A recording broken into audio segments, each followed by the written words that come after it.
What's up, guys, and welcome back to another edition of Competitive Edge Podcast. So today's guest, you're going to know him because he is the leader of the movement on 10X. I've heard people use this term, but this is the founder. And you guys know Grant Cardone from everything from his 10X book. He's written 11 books, best-selling author. Also, you've probably been to one of his conferences. You've probably bought one of his products, or you've seen Cardone Capital take off and seen Grant generate not only passive income for his clients, but show people how to invest in real estate, how to actually build their net worth. So today, we're going to talk about that in real estate. We're going to talk about how to build your brand and really the things that Grant's learned along the way about how do you actually build a sales culture and put yourself out there to where you can win. So Grant, I'm excited about this one. Welcome to the show.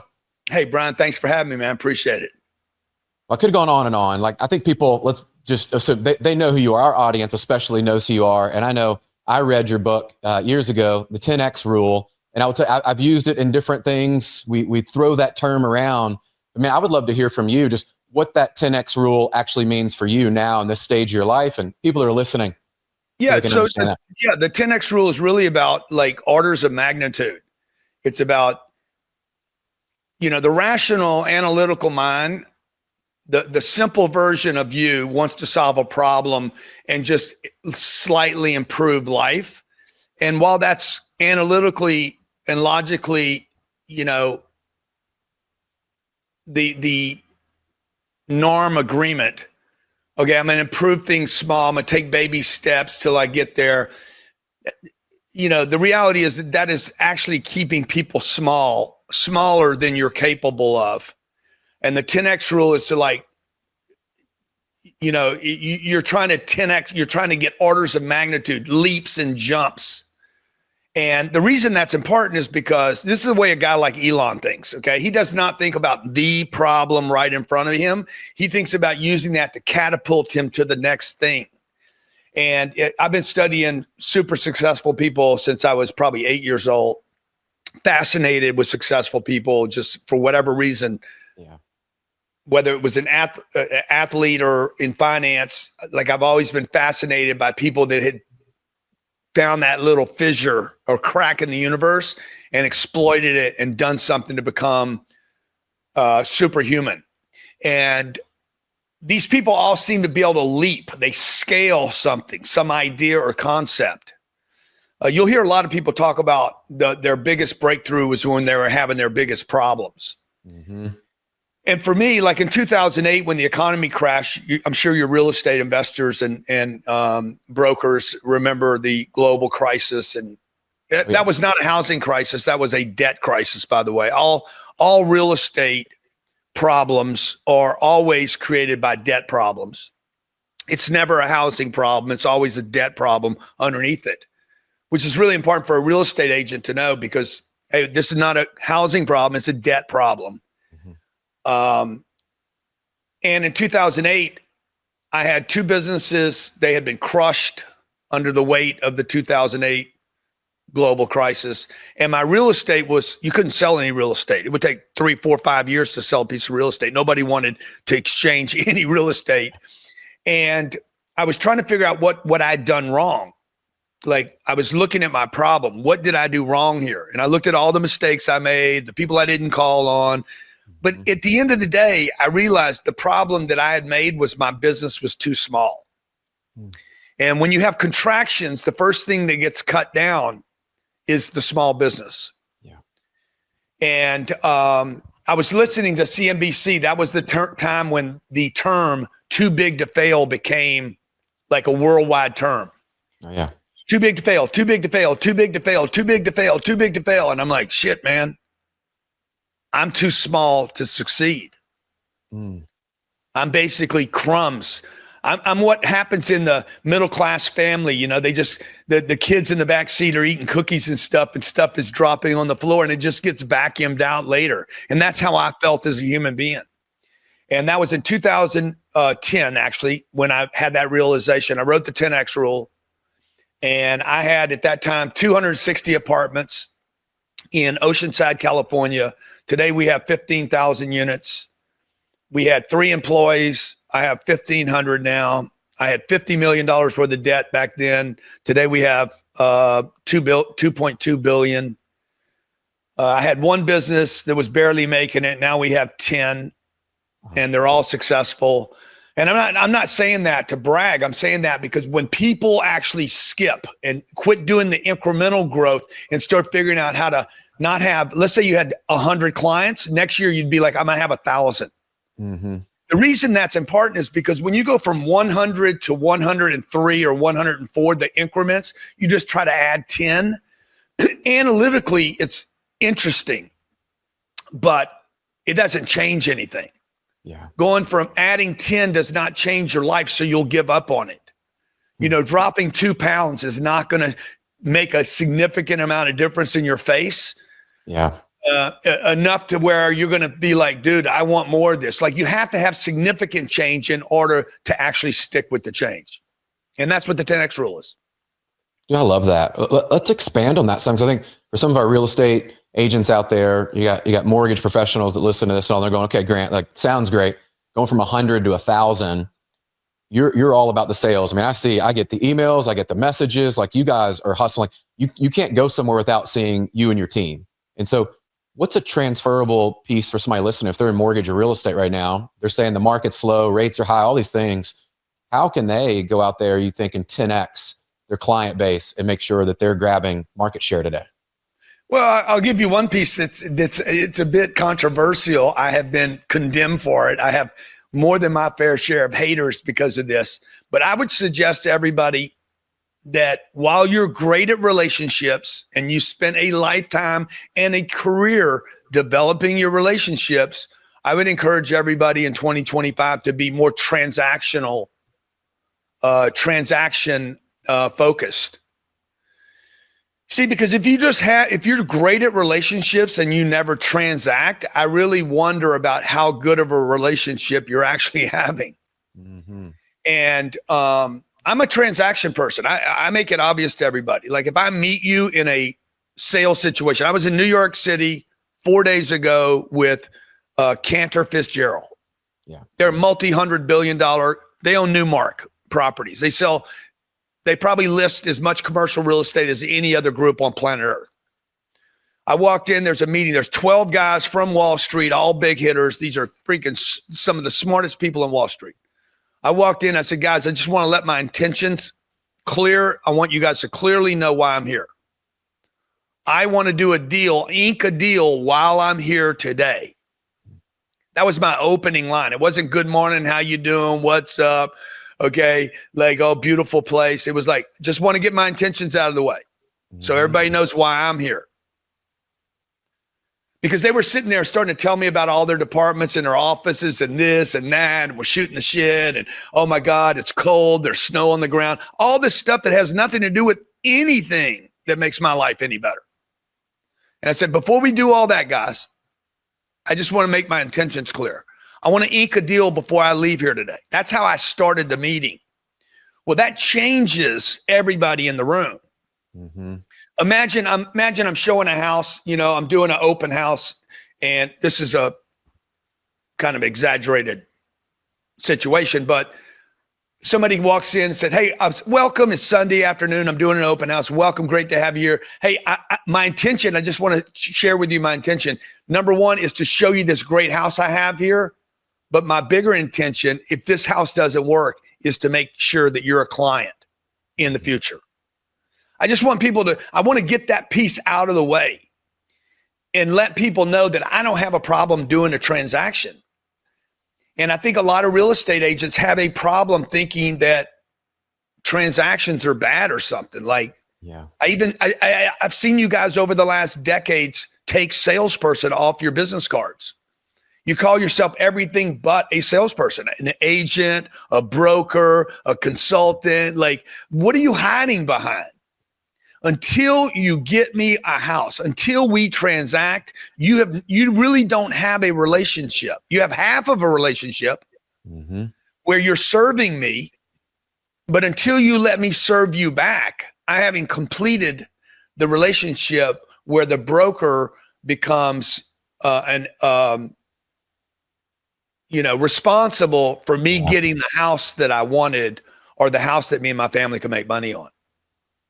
Man, I love that. Why do you think people are hesitant to just put their intentions out there like you did so clearly?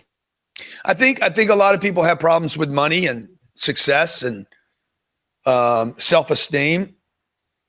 I know I have, and I think people have been educated, indoctrinated to believe money is bad and that it's evil, or, if you're successful, you're bad. And if you're number one, it's awful. I'm like, okay, whatever, bro. Like, I've tried being number two and number three. I've tried to be liked by everyone. I've tried to live without money. None of these things have made me better or worse, but I would rather be number one and rich than number three and, wondering what's going to happen when number one gets bigger. That's right. Like, there's only so much attention in the universe, folks. And the attention typically goes to the best known, not the best. Mm-hmm. And whoever's best known ends up being best. Mm. It's not best talent. It's not most talented. It's not most honest. It's not most relationship. It's not the one that is the best person. It is the best is known the best. In sports, that's true. And in business, that's true. And certainly in real estate, it's true. Hey guys, it's Brian here. I hope you are enjoying the show. By the way, if you're an entrepreneur or a solopreneur looking to grow your personal brand, make a bigger impact, maybe increase your leads and grow your revenue, let's help you get started today by connecting up with my friends over at the Brand Builders Group. You've heard me talk about them, but if you're new here, this is definitely the first step to get you started in turning your reputation into revenue. Head over to freebrandcall.com/Brian Covey. Again, to set up your free brand call, go to freebrandcall.com/Brian Covey to set up a free strategy call with one of the team at Brand Builders, and they will dive into your specific goals for how you want to grow your personal brand. I can't wait to hear how it goes.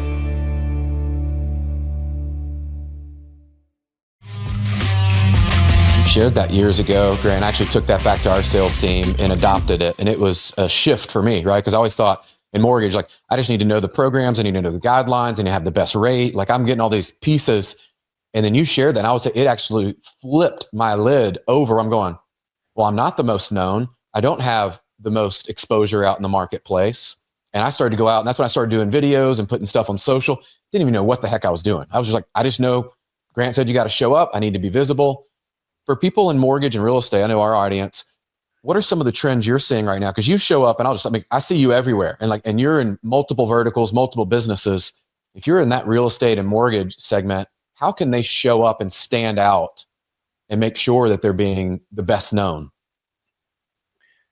Yeah. So again, like what you just referenced is knowing the rates and having the lowest rate and the best program, and you know it all. That's great. But if I'm not thinking about you, none of that matters. And number one, you got to know that best known beats best. There's no situation that anyone can validate that best beats best known. Google, Facebook, Coca-Cola, McDonald's, Donald Trump. If your name resonates the most, it wins the most business. Mm-hmm. It doesn't mean you're the best. So number one. Number two, then what do you do? Okay. Like in 2010, when I started rebuilding, I said, I'm a 10X my business. And you said, hey, you're very transactional. I said, yes, I am. I'm going to get a sale today. But what you didn't see behind the scenes was I was starting to get myself known. I was actually percentage-wise making fewer sales, but always promoting to a much larger audience, selling a much smaller percentage because the number of people I was contacting now went up. Because that's when I started using social. I was 52, 53 years old. I knew nothing about Facebook, YouTube. Well, TikTok wasn't even there yet. LinkedIn wasn't there yet. What else? Instagram did not exist yet. That would be 5 years later. Yeah. I was 52 or 53 years old, and I saw Facebook for the first time, and I said, oh shit, this is a game changer right here. Because this can open up to every audience in the world. If a couple 100 million people end up on Facebook, I think there's 3 billion people there now. If a couple 100 million people end up there, I could get known to a couple 100 million people. So I started producing content, not really producing. I wasn't producing like you weren't in the beginning. That's not a production. This is a production. Yeah. Okay. I was doing stuff with my phone. Hey, today's mortgage rates. If it was real estate, like I didn't even know what I was doing. Just like you said, I had no clue, zero clue. If you guys think you're going to know what you're doing, guess what? You're already in the wrong place. You don't need to know anything. You need to do something. Mm-hmm. Hey, my name's Sally. I'm with Nashville Real Estate. We got 3 deals that are great, and I got 2 that are terrible. Call me today, and I'm going to tell you the 2 not to buy. See, that's content. Yeah. By the way, it would be content that would grab people's attention. Okay. Today, I'm going to show you the 2 most overpriced homes in Nashville. Well, why would people want to know about the most overpriced? Because everybody else is talking about the best priced. That's right. I don't want to be where they are. I want to be where I am, creating new content every day to grab people's attention. Not everybody's looking for the best deal. Some people are looking to avoid the worst deal. So I'm always using little hacks and tricks to get people's attentions. Let's say I'm selling real estate. I'm going to talk about mortgages. Why? Because I can do anything I want on social media. Yeah. As long as I'm within compliance. And I could talk about a listing I don't have yet. And knowing I'm not going to get it, by the way. I know it's going to go to the cousin of the lady. I'm going to not get the listing. I'm still going to talk about it as though I'm going to get the listing. So I can do things with social media, and so can the agents out there to become omnipresent. Mm-hmm. Omnipresent means to be everywhere all at the same time, so that anywhere you go, you're like Grant Cardone, Grant Cardone, Grant Cardone, Grant Cardone, Grant Cardone. Like, that means you need to get your names right, your bios right. You need to register on all of these pages or these social platforms. You don't need to be on the one you like. You need to be on the one everybody's on, whatever that is. And you got to quit making time your excuse. Yeah. Time is not an excuse, okay? You don't have time because you don't invest the time. And you don't have money because you don't invest money. Yeah. So the very things that people don't invest in, they will not have. You don't invest in your partner, you're not going to have a partner. Mm-hmm. Man, I love that. And that was one of the things I took away from the 10X rule was all the things you talked about winning in one area. You can't just win in the one area. You got to win in all these areas. And I love you said that because that hits home for so many people in the mortgage business right now. I hear it, Grant, right now. If they didn't invest in themselves the last couple of years when things went down. Most of them didn't even invest when things were great a few years ago. Yeah. And now they're wondering, where's the business? Where am I? And they're stuck. And I just think of what you said. It's like, you're not investing the time. You're not investing the money. It's no wonder the results aren't there. Well, I'd love to shift because, another lesson that I learned from you, and this is, in Nashville, we'll just call it, you got a lot of Dave Ramsey fans out here, right? No hate on Dave, but you shared a very different philosophy and concept about leveraging debt to buy assets. Well, there's a lot of times multifamily there. What's your kind of stance now in this market? What are you looking for? And where are the deals people should be thinking about of leveraging debt and that kind of philosophy you've had? Because so many people are, I'm just going to pay cash. I'm going to pay everything off. I'm going to have no debt. And they have no leverage getting in the market like you've done. So look, I'm in many ways very envious of Dave Ramsey. He's created a phenomenal career, great business for himself, great name, great brand. Yeah. Phenomenal guy. And I've made comments about him before that, it was probably, it may be a little too brutal, but it wasn't intended like that. I'm from Louisiana, so we don't always say everything the right way. Like, I grew up poor and, you just eat, bro. You eat when you can eat. Yeah. And, however, that being said, if you guys are out, you guys are studying Dave and you want to get rid of all your debt. Here's the problem. Okay. Here's the problem. When two things are conflicting, I don't know what word that is. Maybe you guys can throw it in comments. Two things that are conflicting. Okay. You want the broker, the real estate agent wants to get out of debt, but then you want to convince somebody to get in debt. It's a paradox, I think. I think that's the word. I'm not sure. Good one. Yeah. A dichotomy. Dichotomy is the word I thought. Yeah. Yeah. They're conflicting. They're opposing issues. You want to sell somebody to do something on something you don't want to do. Mm-hmm. That's a problem. Those are counter intentions. Okay. I want to get out of debt, but I want you to get into debt. No wonder you can't do it. No wonder you're failing, dude. You're actually trying to get somebody to do something you don't even believe in. Mm-hmm. And that's, for you guys that are, if you're a good person, which 99% of the people listening to this right now are good people, they're good. You're good. You're good all to a default. You're good. That's why relationships are so important to you, because you're a good person. The problem is the way you behave in life. The things you actually believe in are getting in the way of your business. Now, I learned this when I was 26 years old. I was selling products that I didn't believe in. I was selling credit life and health insurance, credit life and disability to people that bought automobiles. I was 26 years old, bro. When you're 26 years old and nothing's going to happen to you, you're never going to die. You don't need insurance. You don't need disability. You're never going to be out of work. You're invincible. So what did I do to flip that? Simple. I bought a car and I put credit life, accident health, and disability insurance on it, and bought a warranty for like $1,500. And wow. I didn't believe in the warranty, by the way. All I wanted was the ability to tell the customer, I bought it and I'm only 26. Mm-hmm. I don't know what it cost me. It cost me an extra $60 a month. My sales went up 15x. Mm-hmm. Okay. Because I was able to, every time somebody said, I don't need credit life, I don't need accident health, I don't need disability, I don't need the insurance, I'd be like, I didn't need it either. Shit, I work here. And by the way, I'm half your age, but I bought it. Look, and the moment I showed somebody that I bought it, they bought it. Mm-hmm. And that's the simplicity. That's the problem I have with Dave.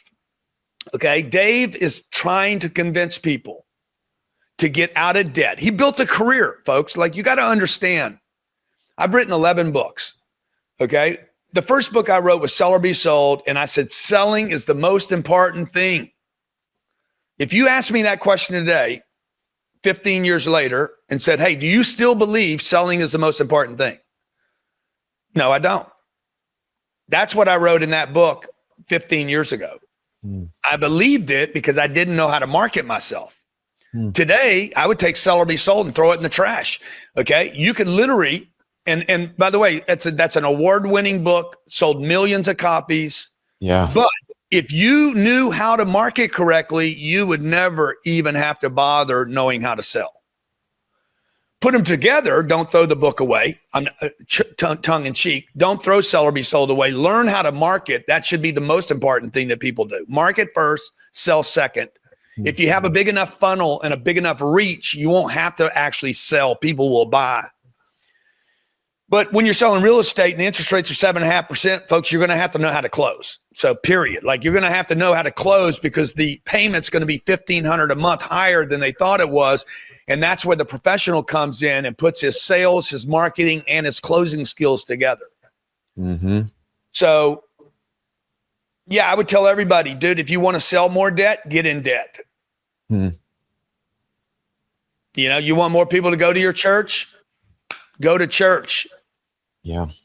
Don't talk about church. Go to church.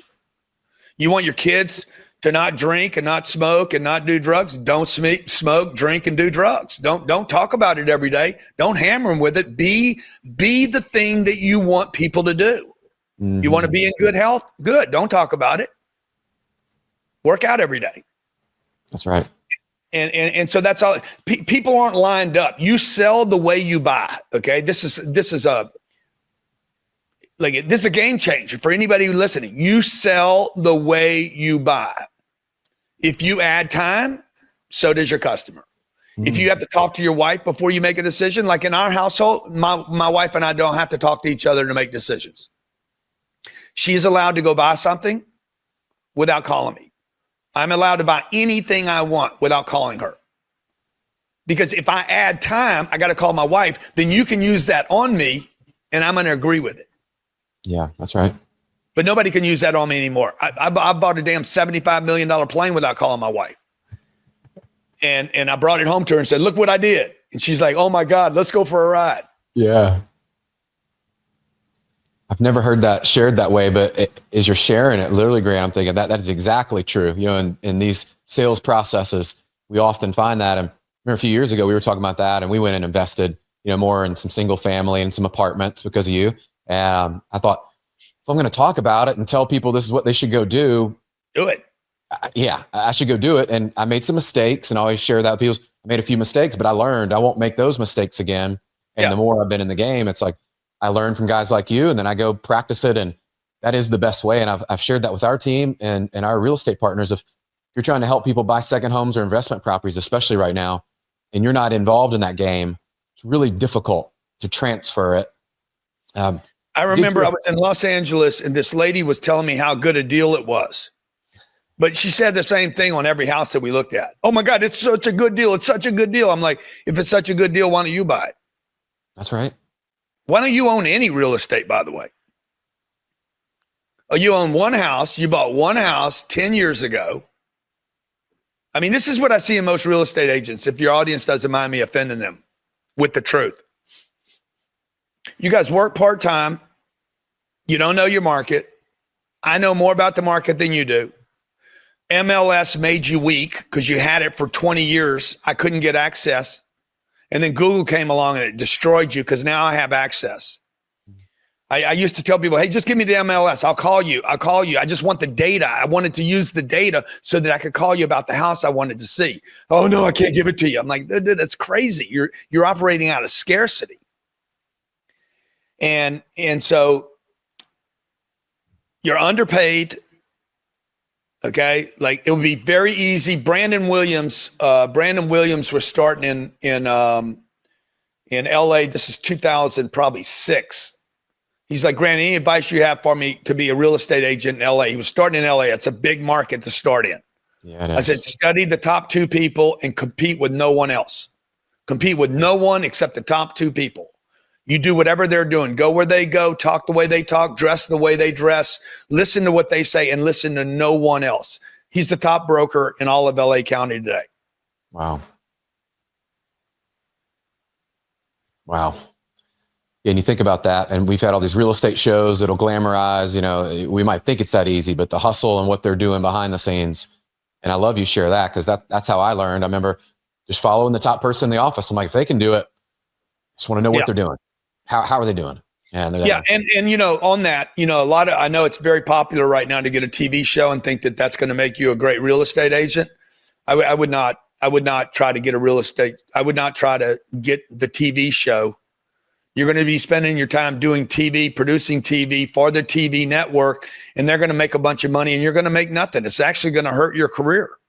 Mm-hmm. Yeah, and you got I know a lot of these guys that do this. And I'm like, good, great, bro. You got a TV show. Okay. Great. People see you on TV. Great that you're out and people know who you are. That's knowing who you are. That's marketing. Great. But how's your business doing? Mm-hmm. I mean, how many listings do you have? How much money did you make last year? Where's the money coming from? So you got, you know, most fame never becomes money. Mm-hmm. And so that's different than what I said earlier about get known. But before that, I said be transactional. So you got to figure out how to combine the transactional, being known, closing the deal. And that's why if you'll see any post that I see, if you guys ever get on my mailing list, if you go to grantcardone.com right there and just register one time, you'll see what I'm doing to people. Okay. And I'm saying that what I'm doing to people. And you can just watch what I'm doing. You will almost never see me do something without making an offer. Mm-hmm. And I don't care if it offends anyone. Doesn't matter to me that I offend anyone. The only people that are offended by me are people that don't buy from me. People that buy from me are not offended. They're helped. We have a partnership. I support them. I grow them. I push them. The people that don't buy from me are the only complainers that we have. Yeah, that's surprising. No surprise, man. I love it. As we wrap, I would love to know what's got you the most excited for 2025 that you're focused on. I know you got 10X conference. I hear last one possibly. Yeah. What's got you excited for the rest of this year? You don't believe that. You don't believe it's the last one. You think it's a I don't know. I mean, you think it's a marketing gimmick, huh? It could be great. I'll just say, like, my impression of it is it's been so successful, and you see so many people, and it's like some of us just don't want it to end. Maybe that's part of it, but I don't know, right? We're doing our last 10X Growth Conference, 2025, number 10 of 10. It's going to be the biggest, the best conference we've ever done. Las Vegas, March 19th, 20th, and 21st. We're not announcing any of the speakers, and it's going to be epic, dude.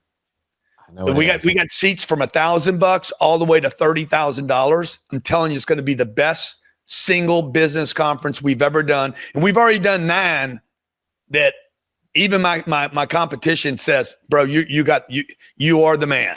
Okay, so I've had everybody I've had presidents, I've had everybody there, bro. I mean, Dave Chappelle hadn't been there, Tom Cruise hadn't been there, but like almost every other name in the world's been there. Ball players, business people, billionaires, guys worth 15 billion that came from the mud, 12 billion.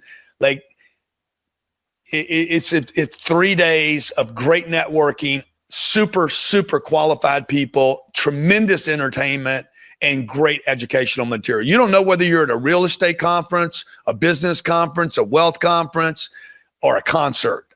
You can't quite tell what's happening, but it's big. So we're doing that. I'm super excited. That's March 19th, 20th, and 21st. The website's grantcardone.com. No, 10X Growth Conference, 10xgrowthcon.com. I'm doing something this weekend, Saturday. When is this going to drop? It's going to drop next couple of weeks. So I can put out something though on this. No, that's all right. I'm doing something this weekend that I was going to give your audience, but it'll be too late. But the other thing that I'm super excited about is we created our first, my company, Cardone Capital. We've raised $1.6 billion from the public markets. I've taken institutional quality real estate. We tried to buy Nashville, by the way. I've been trying to buy Nashville for 4 years. I haven't been able to accomplish the purchase I want to make. Yeah. We buy large institutional 300 unit properties that are stabilized. And then I buy them with my money. And then what I do is I basically offer it to my audience to invest with me as a partner. Mm-hmm. This is a great way for real estate agents, by the way, to start investing in real estate. So you're investing in your market. I had 800 units in Nashville, sold them, made $63 million for our investors off of, what did we have in that deal? $6 million turned into $63 million of profit. Wow. In 37 months. That's incredible. And we built out 15,000 apartments, about 500,000 square feet of office. And what we do is I buy it with my money, I close the deal, and then I offer it to the public to invest with me. We recently did a deal in Melbourne, Florida that I'm super excited about because we bought the deal and we added Bitcoin at the purchase. This has never been done before. This is something I think is going to absolutely change real estate investing, where you take the most liquid of all investments, which is Bitcoin. It's very, very liquid. You can trade it 24/7, 365. And we combine it with a very illiquid asset, real estate. Mm-hmm. One cash flows, the real estate cash flows, the Bitcoin doesn't. The real estate's very, very stable. Probably the most stable single investment on planet Earth is real estate, particularly income producing real estate, and combine it with something that's very volatile. So we have this yin and yang whirl.